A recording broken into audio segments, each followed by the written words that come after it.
Здравейте, аз съм Николай 301 и днес ще ви покажа трети епизод на Ironcraft. Във втори епизод знаете, че показах ви къщата, но започнаха да грифат и аз вече цялата я разруших да взема нещата. И това ми е хотело, както виждате. Ще ви го покажа отвътре. Не съм го обзавел, но в други епизоди ще ви покажа как съм го обзавел. Нещо тук съм объркал, не мога да се кача много, но ето показвам най-горе. Така. По-късно ще го оправя и ще снимам четвърти епизод вече. Това ми е конюшната, това е моя кон. Това ми е конюшната. Тук имам 1, 2, 3, 4 коня, 5 там се слоня.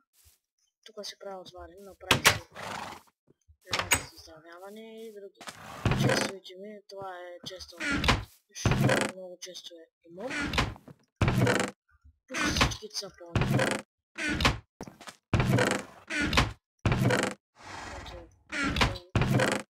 Имам няколко стака диаманти.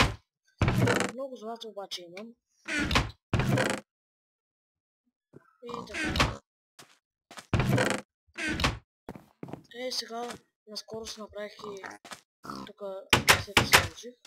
Имам 3 чеки, защото още скоро го направих за това.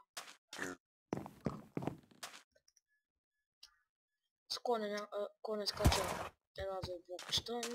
Не скачам много, но не ми пречи. Там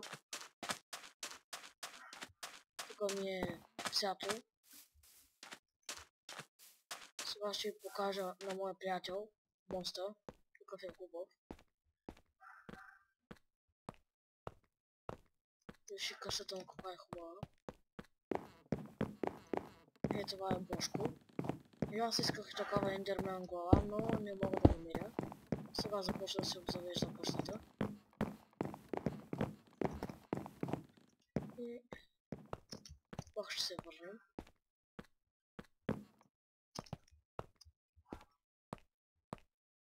Започнахме двамата тук да строим, защото започнаха да грифват и на двамата и не намерихме хубаво място и вече сме тук. Чува се да направя и нещо друго за крави, не знам, ще видим към по-нататък епизодите. И това беше от мен, чао чао.